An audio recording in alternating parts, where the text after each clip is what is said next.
राज्य सरकारनं प्रमुख 6 शासकीय रुग्णालयांमध्ये रुग्णांच्या नातेवाईकांसाठी धर्मशाळा आणि विश्रामगृह उभारण्याची जबाबदारी ही अहमदाबाद स्थित सेवादान आरोग्य फाउंडेशनला दिलेली आहे।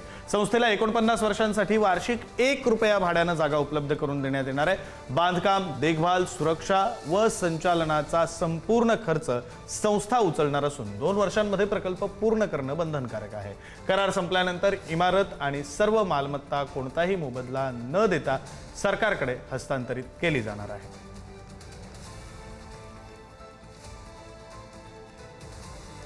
आपले प्रतिनिधी सुशांत सावंत आपल्यासोबत जोडले गेलेले आहेत। या संदर्भातले सविस्तर तपशील आपल्याला त्यांच्याकडून घ्यायचे आहेत। सुशांत, या सगळ्यामध्ये एक प्रश्न पडतोय आणि तो प्रश्न अर्थात आता विरोधक सुद्धा विचारतील, तो असा आहे, 1 रुपया वार्षिक भाड्याने जागा द्यायचीच तर मग अहमदाबाद स्थित संस्थेला का?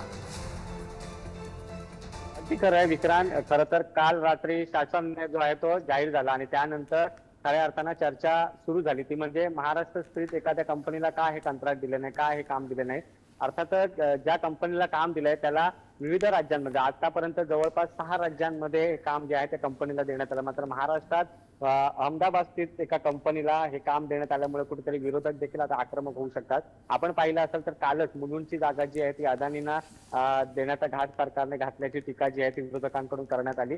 त्यात आता जी प्रमुख शहरातली प्रमुख रुग्णालय आहेत त्या ठिकाणी मोठ्या प्रमाणात रुग्ण येत असतात, त्यांच्यासोबत त्यांचे नातेवाईक येत असतात। त्यांची राहण्याची जागा आश्रम जो आहे तो सुरू करण्याचा आहे प्रस्ताव सरकारच्या विचाराधीन आहे आणि मुबलक म्हणजे 1 रुपयामध्ये 49 वर्षासाठी ही जागा जी आहे ती दिलेली आहे।